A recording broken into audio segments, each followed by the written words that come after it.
এটা তোমার ওয়েবসাইট, কিন্তু অনেক সময় দেখা যায় আমাদের ওয়েবসাইটে ইন্টারনেটের স্পিডের কারণে লোডিং হইতে একটু সময় লাগে, অথবা সেই নির্দিষ্ট পেজটা লোড হইতে একটা ট্রানজেকশন ইফেক্ট অথবা ওয়েবসাইটের আইকন অথবা অন্য কোনো জিপ ফাইল দেখায়, সুন্দর লাগে, তাই না?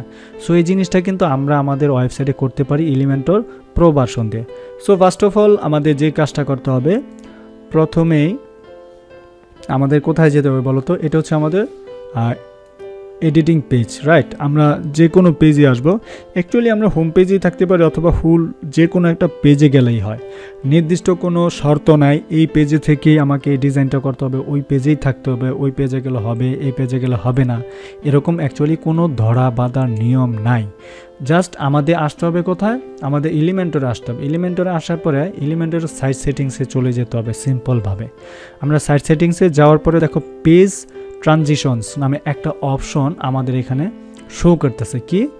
Page transitions. এটাতে যখন আমরা ক্লিক করব, ক্লিক করার পর দেখো পেজটা ট্রানজিশন হওয়ার ক্ষেত্রে বাই ডিফল্ট কোনো কালার কোনো কিছু হয় না, একেবারে সব কিছুই নান এইভাবে আছে।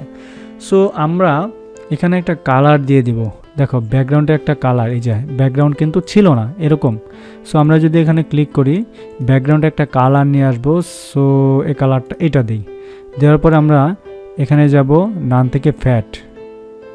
এটা কি ফ্যাট বলো তো? এটা তো এরকম হইলো। ওয়াও, ডান।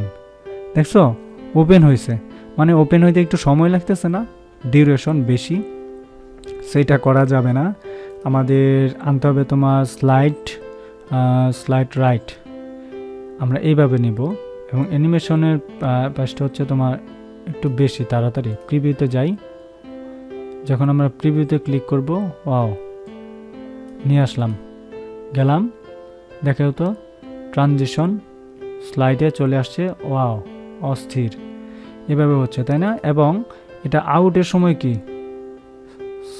স্লাইড রাইট, দেখো অস্থির। এইভাবে কিন্তু আমরা আমাদের যে কোনো কালার দিতে পারি, লাইক এখানে তুমি অন্য কোনো কালারও বসাইতে পারো, এই কালারটা বসাইতে পারো। এখন যদি প্রিভিউতে ক্লিক করো, দেখো একটা পেজ যখন ওপেন হবে ঠিক এরকমটা আসবে। সেভ চেঞ্জেস দিলাম আপাতত।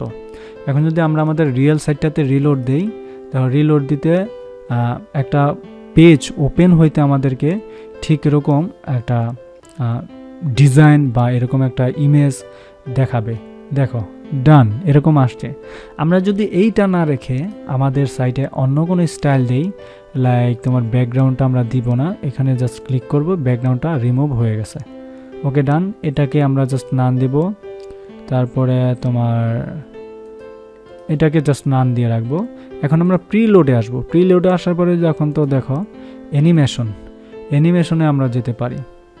সো প্রিলোড অ্যানিমেশনে যদি আমরা যাই, এখানে দেখব এবং ট্রানজিশনটা ব্যাকগ্রাউন্ড আমরা দিয়ে দিব। দেখো রানিং হওয়ার সময় দেখছো প্রিলোড। এবং এটার তোমার ব্যাকগ্রাউন্ডের কালারটা আমি হোয়াইট দিতে পারি, অথবা এটাকে এরকম দিয়ে দিই, হ্যাঁ এটাকে কমাই দেই। দেখো প্রিলোডটা অ্যাকচুয়ালি বোঝা যাচ্ছে না, তাই না? আচ্ছা এরকম দিলাম, ডান। ট্রানজিশনটা থাকবে না, দরকার নাই। প্রিলোডে এরকম কালার হবে। জাস্ট প্রিলোডে দেখো, প্রিলোডের তোমার আইকনের সাইজটাকে একটু বড় করলে বোঝা যাবে, এরকম আসতেছে। এবং প্রিলোডের স্পিডটা দেখো অনেক, এবং এখানে দেখো আস্তে আস্তে হচ্ছে, তাই না? ডান। এটার কালারটাও কিন্তু আমরা চেঞ্জ করতে পারি। সো দেখো অনেক কালার আমরা দিতে পারি, আমরা আমাদের মতো করে দিতে পারি। দেন অ্যানিমেশনটা সার্কেল আকারে হবে, ড্যাশেস এরকম হবে, দেখছো? এভাবে আমরা দিতে পারি। তারপরে বাউন্সিং, দেখছো অস্থির মডেলের বাউন্সিং হচ্ছে, তাই না? রাইট। আমরা দেখো পালস ডট এইভাবে আমাদের সাইটটা রিলোড হবে। জাস্ট আমরা এখানে সেভ চেঞ্জেসে যাওয়ার পরে যদি সাইটটাতে একটু রিলোড দেই, তাহলে দেখবো ওয়াও ডান চলে আসছে, বাট বোঝা যাচ্ছে না। একটু যাও, হুটহাট করে চলে গেল, তাই না? ডান। প্রিলোডের ডিলে, এবার খেয়াল করো, ডিলেটা সেট করতে হবে। এখানে দেখো আমাদেরকে কিন্তু কোনো সময় দেয় না, ঠাস করে চলে গেল, এরকমটা হইলে হবে না। আমাদের এখানে একটু ডিলে দিতে হবে। দেখছো এই যে ডিলেটা দিলাম 350, তুমি আরও বেশি দিতে পারো। আমরা রিলোড দিয়ে দেখি, রিলোড দিলে দেখতে পাবো আমাদেরকে একটা নির্দিষ্ট, এই যে দেখো তাড়াতাড়ি চলে গেছে। আবার যদি এটা দেই, তোমার এটাকেই দিলাম 2650 দিলাম, তারপরে সেভ চেঞ্জেস দিলাম, দেওয়ার পরে রিলোড দেই এবার, তাহলে দেখো কীরকম হয়, দেখছো কি সুন্দর চলে আসছে এমএস। এটাতে যদি ক্লিক করি এবার, দেখো কীরকম হয়, চলে গেছে। কারণ কি জানো, ওয়েবসাইটটা যখন অনেক ফাস্ট থাকবে তখন এটা শো করবে না, বুঝতে পারছি?